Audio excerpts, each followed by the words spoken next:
আসসালামু আলাইকুম ওয়া রাহমাতুল্লাহি ওয়া বারাকাতুহু। হযরত শাহ মাসুম খুলনবী রহমাতুল্লাহ আলাই ফুরকানিয়া সুন্নিয়া মাদ্রাসার মাসআলা মাসাইলের অনুষ্ঠান শুরু হচ্ছে। তোমরা গভীর মনোযোগ সহকারে এই মাসালা মাসাইলের বিষয়টি ভালো করে শিখে নেবা এই কামনা করি আমি। আজকে যেহেতু বুধবার, এই বুধবারে তোমাদেরকে বিভিন্ন বিষয় নিয়ে আলোচনা করা হবে আর শেখানো হবে যে শনি, রবি, সোম, মঙ্গল এই 4 দিন তোমাদেরকে পড়া মুখস্থ করানো হবে। আর মাসালা মাসাইল যেহেতু এখন একটি বিষয় সামনে চলে আসছে, সেটি হচ্ছে হারাম এবং হালাল।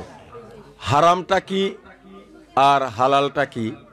হারাম দেখা যাচ্ছে আমাদের কাজের মধ্য দিয়ে আমরা অনেক সময় অনেক কিছু কাজ করে ফেলি যেগুলো আমাদের হারামের পর্যায়ে পৌঁছে যায়।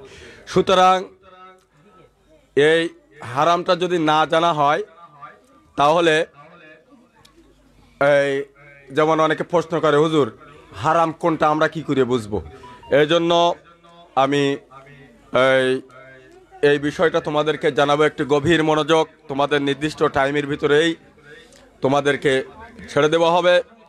তোমরা যদি আমাকে সাপোর্ট করো আমি তোমাকে করব। আর পিছনে যারা এই ডিস্টার্ব করতেছো বা করার চেষ্টা করতেছো, আমি বলবো যাদের শিকার উদ্দেশ্য নাই তারা দয়া করে চলে যাও। যেহেতু অনেক ছাত্রছাত্রী, এত ছাত্রছাত্রীর আমার প্রয়োজন নাই। যারা দুষ্টু টাইপের আসো, শয়তানি বদমাইশি করার মন মানসিকতা আছে, তারা দয়া করে গেট খোলা আছে, পিছন দিক দিয়ে চলে যাও। দেখো এখন হালাল এবং হারাম, হালাল কি আর হারাম কি আমি তোমাদেরকে জানাবো যে হারামটা কি। দেখো আমি প্রথম একটু করে হালাল শব্দের অর্থ কি, শরীয়তের পরিভাষায় হালাল কাকে বলে, আর হারাম অর্থ নিষিদ্ধ, হালাল অর্থ বৈধ গ্রহণযোগ্য, আর হারাম হচ্ছে যেটা নিষিদ্ধ কাজ। শরীয়তের ভাষায় যেটাকে নিষিদ্ধ করা হয়েছে ওটাকে কি বলে? হারাম। দেখো হারাম, হালাল শব্দের অর্থ অনুমোদিত বা সিদ্ধ বিষয়। শরীয়তের ভাষায়, শরীয়তের পরিভাষায় বলা হয় মা আজাজাহুস শারিউ ফাহুয়া হালালুন। শরীয়ত প্রবর্তক যা করার বা বলার অনুমতি দিয়েছেন তাই হালাল। হাদিস শরীফে রাসূল সাল্লাল্লাহু তাআলা আলাইহি ওয়াসাল্লাম যা হালাল করেছেন তাই হালাল। কে হালাল করেছেন? আমার পেয়ারা হাবিব সাল্লাল্লাহু তাআলা আলাইহি ওয়াসাল্লাম যা হালাল করেছেন। কি করেছেন? যা হালাল করেছেন তাই হালাল। আর হারাম শব্দের আবিধানিক অর্থ হচ্ছে নিষিদ্ধ বিষয়, যেটা আমার পেয়ারা হাবিব সাল্লাল্লাহু তাআলা আলাইহি ওয়াসাল্লাম নিষেধ করেছেন, সেই বিষয়টি কি? হারাম। দেখো ওয়ামা নাহা আনহু ফাহুয়া হারামুন। শরীয়ত প্রবর্তক যা স্পষ্ট ভাষায় নিষেধ করেছেন, যা করার পরিণামে পরকালে শাস্তি অনিবার্য, এমনকি অনেক অনেক ক্ষেত্রে পার্থিব জীবনেও দণ্ডনীয় হতে হয়, এরূপ বস্তু বা কাজকে হারাম বলা হয়। দেখো শুধু গভীর মনোযোগ, শুধু হারাম যে কিয়ামতে যেয়ে কবরে যেয়ে যে আযাব হবে সেটার উপর সীমাবদ্ধতা নয়, এই হারামের কারণেও পৃথিবীতেও তোমাদের হায়াতি জিন্দেগিতেও এর প্রভাব পড়তে পারে। কেমনই দেখো, আল্লাহ রাসূলুল্লাহ সাল্লাল্লাহু তাআলা আলাইহি ওয়াসাল্লাম ইরশাদ করেন, ওয়ামা হারামাল্লাহু ফি কিতাবিহি ফাহুয়া হারামুন ওয়ামা সাকাতা আনহু ফাহুয়া আফুউন ফাকবালু মিনাল্লাহি আফিয়াতাহু। অর্থাৎ আল্লাহ তার কিতাবে যা হারাম করেছেন তাই হারাম, আর যে বিষয়ে কিছু এরশাদ করেননি তা ক্ষমাযোগ্য। যেটা কোরআনে আল্লাহ পাক রব্বুল আলামিন সরাসরি নিষেধ করেছেন, যেটা আল্লাহ কোরআনে কি করেছেন, সরাসরি নিষেধ করেছেন, সেটা হচ্ছে কি ডাইরেক্ট হারাম, তাই হারাম। আর যে বিষয়ে কিছু এরশাদ করেননি তা ক্ষমাযোগ্য, তা কি? সুতরাং তোমরা মহান আল্লাহর ক্ষমাকেই গ্রহণ করো। এইবার দেখো হালাল ও হারাম নির্ণয় উপায়, হারাম এবং হালাল কিভাবে নির্ণয় করা যায়। আমি সাজিদ এখন দেখো ইসলামের শরিয়াতে হালাল ও হারাম নির্ধারণের মূলনীতি হলো, কি নীতি হলো? মূলনীতি হলো প্রত্যেক বস্তুর মৌলিকত্ব হচ্ছে হালাল। শরিয়াত প্রবর্তক দ্বারা অকাট্য ও সুস্পষ্ট রূপে কোনো বস্তুকে হারাম করা প্রমাণিত না হওয়া পর্যন্ত তা নিঃসন্দেহে হালাল বা অনুমোদনযোগ্য বলে গণ্য হবে। সেটাকে নিছক ধারণা দ্বারা কিংবা কোনো দুর্বল সূত্র দ্বারা হারাম বলা যাবে না, কারণ মহান আল্লাহ সকল বস্তুই মানুষের কল্যাণের জন্য সৃষ্টি করেছেন, আর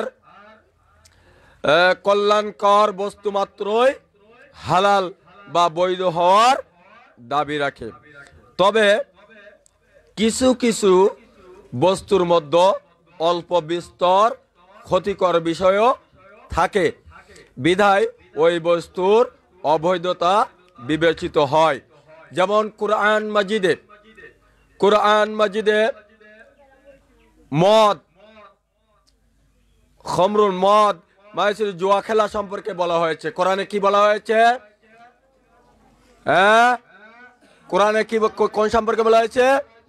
মদ আর জুয়া, যেটা এখন এক শ্রেণীর মানুষ এটাকে বৈধ মনে করে।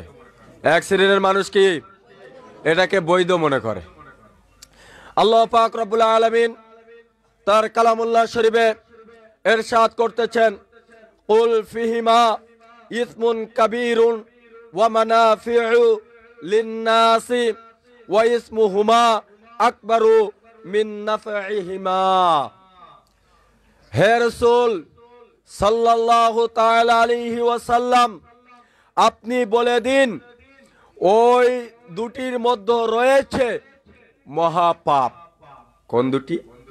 মানুষের জন্য কিছু উপকার, তবে দুইটির গুনাহ উভয়ের উপকার থেকে বড়। সেই দুইটি কি কি জানো? মদ এবং জুয়া। এই দুটি হারাম হারাম হারাম। আমি বলেছি? আমার আল্লাহ বলতেছে। এইবার এই দুটিকে হারাম করা হয়েছে। দেখো, আমি তোমাদেরকে যে বিষয়টা বলার উদ্দেশ্য আমার, যে হারামের এই দেখো আল্লাহ,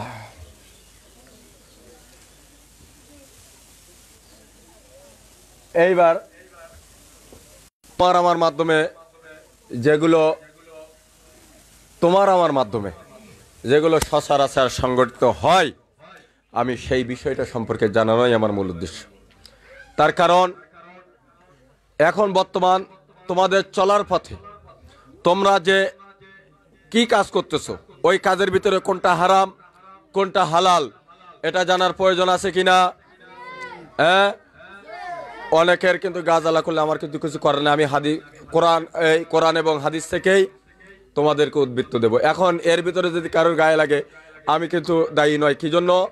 আমি যেটা তোমাদেরকে আমি দেখাইয়ে দেব, এই কোন কিতাব থেকে নিচ্ছি, কোথা থেকে লেখা আছে কিনা, বা এই লেখা থেকে আমি বেশি বলতেছি কিনা, সেটাও আমি তোমাদের দেখাই দেব।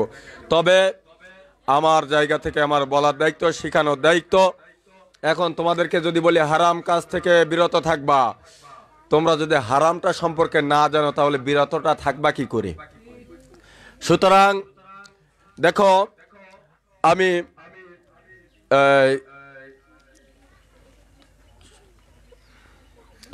আমি তোমাদেরকে এই যে বিষয়টা তোমাদের দ্বারা অত বিস্তারিত আলোচনা করবো, যেটা তোমাদের জন্য প্রযোজ্য, যেটা তোমাদের লাগবে, তোমাদের এখন বর্তমান লাগবে, সেটা নিয়ে আমি আলোচনা করব। হারাম হালালের অনেক আলোচনা আছে, তার মধ্যে আমি এখন বর্তমান প্র্যাকটিক্যাল ভাবে যেটা চলতেছে, গভীর মনোযোগ, গভীর মনোযোগ।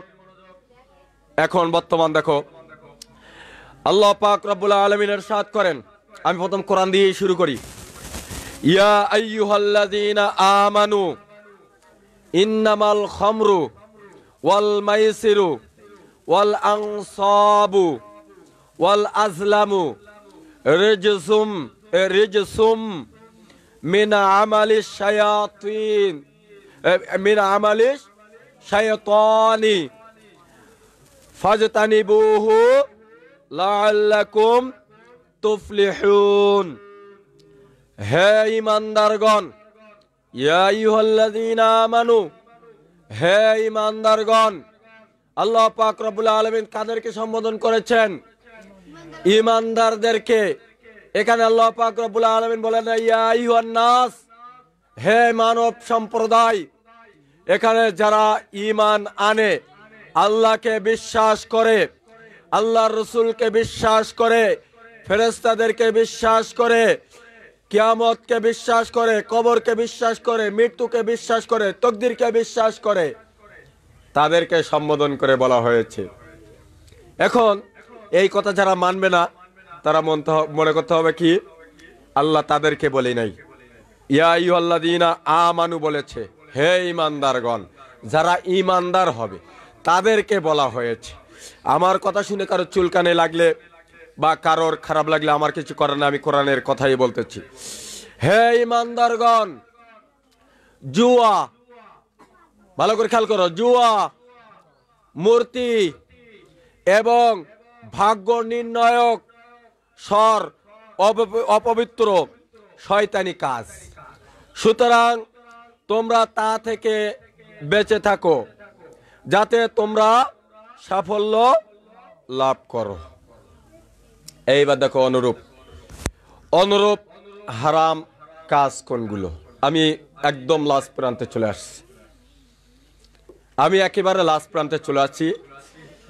হারাম কাজে সহযোগিতা করা, ভালো করে খেয়াল করে, এটা কিন্তু সবার জন্য প্রযোজ্য। এখন বলতে পারো হারাম কাজে সহযোগিতা করা বা মদত যোগানো হারাম।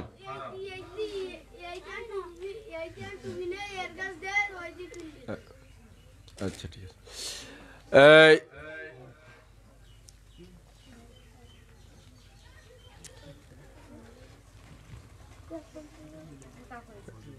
তোরা বসতে পারলাম না,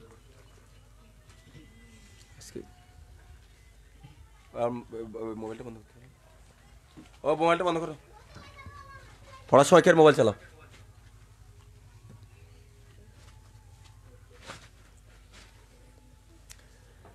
এখন দেখো, হারাম কাজে সহযোগিতা করা বা মদত যোগানো কি হারাম? কি হারাম? সুতরাং সুদ খাওয়া যেমন হারাম, সুদ দেওয়াও হারাম। সুদী লেনদেনের চুক্তিপত্র যে লেখে সেও হারাম, তাতে সাক্ষী হওয়া সেও হারাম। সুদ আদায়ে কোনো বুঝবি না,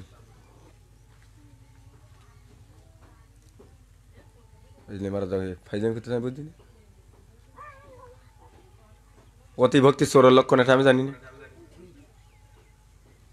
যে ভক্তি করে সে দেখায় না, সে অন্তর দিয়ে ভক্তি করে, আর যে দেখায় সে ভক্তি করে না, সে তাকে ধ্বংস করার চেষ্টা করে। কোরআন হাদিসের পরিস্থিতি।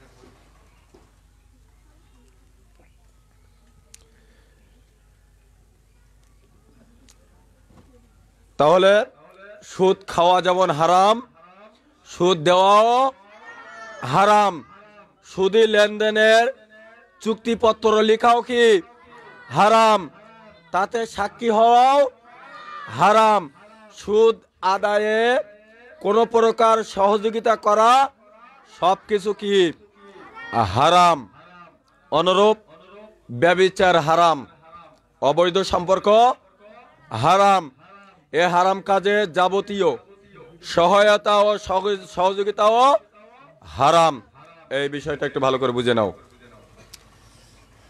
কোন পর পুরুষ, যুবতী মহিলা, যুবক পুরুষ সাথে যদি কেউ কথাও বলে সেটাও কি হারাম। এবং এই কাজে যদি কেউ সহযোগিতা করে সেটাও কি হারাম। এইটা আমি বলতে যেখানে লেখা আছে দেখো, আবার আমার ঘাড়ে পৌঁছায়, তোমরা এটা দেখে নিও। অনুরূপ যুবক এবং যুবতী, বিশেষ করে এই বিষয়টা আমরা হারাম কাজ, পদে পদে আমাদের হারাম কাজ হয়ে যায়। আমরা মনে করি এটাকে আমরা জায়েজ মনে করি, হারামকে আমরা হালাল মনে করি, যে আমি তো কোনো কিছু করতেই নেই। কুদৃষ্টিতে তাকানো কি হারাম। কোন মহিলার দিকে কুদৃষ্টিতে তাকানো কি হারাম। সুতরাং এ দেখো, যথা যুবক যুবতীর অবাধ মেলামেশা, যুবক যুবতীর অবাধ মেলামেশা। দেখো, এটা যাদের ভিতরে আছে তোমাদেরকে আমি জানাই দিচ্ছি, যদি কারোর ভিতরকে থেকে থাকে এগুলো থেকে সাবধান হওয়া। তার কারণ খোদার দরবারে কিন্তু যেতে হবে। যতই বাহাদুরি করো না কেন, যতই পয়সাওয়ালা পয়সা ইনকাম করো, যতই বড় উপরে ওঠে না কেন, মাটির নিচে সবারই যেতে হবে। পরবর্তীতে বলবা যে আল্লাহ আমরা তো জানতাম না, আমাদেরকে তো জানানো হয় নাই, এই কথা কিন্তু বলতে পারবা না। আমি কিন্তু জানাই দিচ্ছি, আমার পরে রাগ করো আর যাই করো, আমি যেটা অরিজিনাল কথা সেটা আমাকে বলতে হবে। যুবক যুবতীর অবাধ মেলামেশা, তাদের নির্জনে একত্রিত হওয়া, একটা মেয়ে একটা ছেলে নির্জনে একত্রিত হওয়া কি হারাম? বলো না কেন, বলতে লজ্জা লাগতেছে? এটাকে আমার বাড়ি থেকে বানাই বলতেছি কথা, তাহলে উত্তর দিচ্ছ না কেন? দেখো, তাদের নির্জনে একত্রিত হওয়াও হারাম। অবাধ দেখা সাক্ষাৎ করা হারাম। নগ্ন, উলঙ্গ ও যৌন উত্তেজনা বৃদ্ধিকারী ছবি দেখাও হারাম। অশ্লীল পত্র পত্রিকা ও চিত্র দেখা ইত্যাদি হারাম, হারাম, হারাম। এখন যুক্তি, এই দেখো, আল্লাহ পাক রব্বুল আলামিন তোমরা যে এর বিরুদ্ধে হারামকে হালাল করবা, এর যুক্তি দাঁড় করাবা, সেটাও কিতাবে লিপিবদ্ধ করে দিয়েছে। দেখো, আমি পরে আলোচনা বলতেছি, এক্ষুনি শেষ হয়ে যাচ্ছে প্রায়। তাহলে গভীর মনোযোগ। তাহলে যুবক যুবতী অবাধ মেলামেশা কি হারাম? যুবক যুবতী অবাধ মেলামেশা কি হারাম? তাদের নির্জনে একত্রিত হওয়া হারাম। ছেলে বলে না মেয়েকে, তুমি আমাকে মুখ জায়গায় একটু দেখা করো। তুমি মানুষের চোখ ফাঁকি দিচ্ছ, আল্লাহর চোখকে ফাঁকি দিতে পারতেছ? যদি আল্লাহর চোখ ফাঁকি দিতে পারো তাহলে তোমরা এই কাজগুলো করবা, আর যদি আল্লাহর চোখ ফাঁকি দিতে না পারো তাহলে এই কাজ থেকে বিরত থাকবা। গভীর মনোযোগ, তোমরা দেরি করলে আমারও দেরি করতে হবে। আমার এই বিষয়টা জানানোর দরকার ছিল, আমি জানাচ্ছি। এর জন্য তোমরা আমাকে খারাপ বলো, সমালোচনা করো, এই ভণ্ড বলো, প্রতারক বলো, যাই বলো না কেন আমার কোনো যায় আসে না, কিন্তু হক কথা আমাকে বলতেই হবে, হকটা আমাকে শিখাতেই হবে। তার কারণ আল হক, ঠিক বলা দরকার নেই, আল হকুন মুররুন, হক হচ্ছে কি তিতা। দেখো এইবারা, তাহলে যুবক যুবতী অবাধ মেলামেশা করা হারাম, তাদের নির্জনে একত্রিত হওয়া হারাম, অবাধ দেখা সাক্ষাৎ করা, নগ্ন উলঙ্গ ও যৌন উত্তেজনা বৃদ্ধিকারী ছবি দেখাও হারাম, অশ্লীল পত্র পত্রিকা ও চিত্র দেখা ইত্যাদি ব্যভিচারের মতোই হারাম। অতএব হারামের সহায়ক কাজও হারাম, আর হালাল কাজের সহায়ক কাজও হালাল। এখন দেখো, তুমি একজনকে কথা বলতে দেখছো নির্জনে, তুমি কিছু না বলে চলে আসলে, তাহলে তুমি তাকে সহযোগিতা করলে, সেই ক্ষেত্রে তুমিও হারাম। গভীর মনোযোগ, একেবারে শেষ প্রান্তে চলে আসছি। এটা যদি কোনো সন্দেহ লাগে, আমার কাছে কিতাব আছে, তোমরা কিতাবটা পড়ে দেখিনি, এর থেকে আমি এক লাইনও বাইরে বলছি কিনা। কিতাবে যেটা পেয়েছি আমি সেটা তোমাদেরকে জানাচ্ছি। এখন তোমরা মানলে লাভবান হবে, না মানলে জাহান্নাম তো আছেই। এতগুলো জাহান্নাম ঘুরাবে কে? চুপ, একদম চুপ। এইবার দেখো, একদম শেষ। আল্লাহ পাক রব্বুল আলামিন বলতেছেন, দেখো ইরশাদ করতেছেন, তাআওয়ানু আলাল বিররি ওয়াত তাকওয়া ওয়ালা তাআওয়ানু আলাল ইসমি ওয়াল উদওয়ান। তোমরা সৎ কাজে ও খোদাভীরুতায় পরস্পরের সহযোগিতা করো, আর পাপ ও সীমালঙ্ঘনের কাজে পরস্পরকে সহযোগিতা করো না। সূরা মায়েদা আয়াত নম্বর 2। এইবার আমি একদম লাস্ট কথাটা বলে আজকের মতো মাদ্রাসা এখানেই হবে। গভীর মনোযোগ, দেখো উপরোক্ত আয়াতের মর্ম অনুসারে স্পষ্ট বোঝা গেল যে ও কি দেখো স্পষ্ট বোঝা গেল যে যেমন ভাবে সৎ কাজে এবং খোদাভীরুতার কাজে একজন অন্যজনকে সহযোগিতা করার প্রয়োজন, তেমনি পাপ ও যাবতীয় জুলুম ও সীমালঙ্ঘনের কাজে একজন অপরজনকে সহযোগিতা করাও হারাম বা নিষিদ্ধ। এখন তুমি মনে করতে আমি তো করিনি, ওইতে করে আমি সহযোগিতা করি, তুমি আরো বেশি বড় অপরাধী। যারা প্রেম করার কাজে সহযোগিতা করে, দেখেও না দেখার ভান করে, তারা আরো বড় হারাম, নিষিদ্ধ। এইবার দেখো, গভীর মনোযোগ, গভীর মনোযোগ, গভীর মনোযোগ। আমি কিন্তু এর কি মারতেছি না, বাস্তব কথা, বাস্তব এইটা। এই সমাজে বর্তমান এই জিনিসটা অহরহভাবে চলতেছে। আমার জায়গা থেকে জানানোর প্রয়োজন, শিখানোর প্রয়োজন, আমি শিখাচ্ছি। আমি এখানে ওয়াজ নসিহত করতেছি না, যেহেতু আমার এটা শরিয়াতের মাদ্রাসা, সুতরাং এটা আমার শিক্ষার ভিতরে পড়ে, এই জন্য আমি তোমাদেরকে জানানোর চেষ্টা করতেছি। নাইলে আমি বলবো হারাম, তোমরা ফট করে বলবো হুজুর হারাম, কিন্তু আমরা তো জানিনি।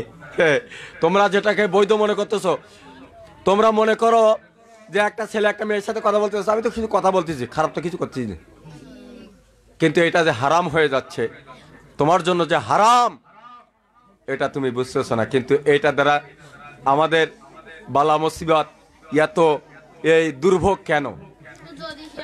শোনো, কারণটা কি? দেখো মহরিম, আমি বলছিলাম, দেখো মানুষ যখন পাপ করতে করতে করে ফেলে, পাপ ভরে যায়, দিলে একটা পর্দা পড়ে যায়, কলবে যখন একটা পর্দা পড়ে যায়, তখন সে ভালো মন্দ কিছু বোঝে না, সে যেটা করে সেটাই মনে করে ভালো। এই জন্য এখন বর্তমান আমরা বুঝি না কেন, আমরা পাপ করতে করতে আমাদের শয়তান আমাদেরকে এই কলবটা ঘিরে ফেলেছে, যার কারণ রহমতের ফেরেশতা আমাদের কাছে আসতে পারতেছে না, খোদার রহমত আমাদের ভিতরে ঢুকতে পারতেছে না। এই জন্য আমরা মনে করি এটা জায়েজ, এটা হালাল।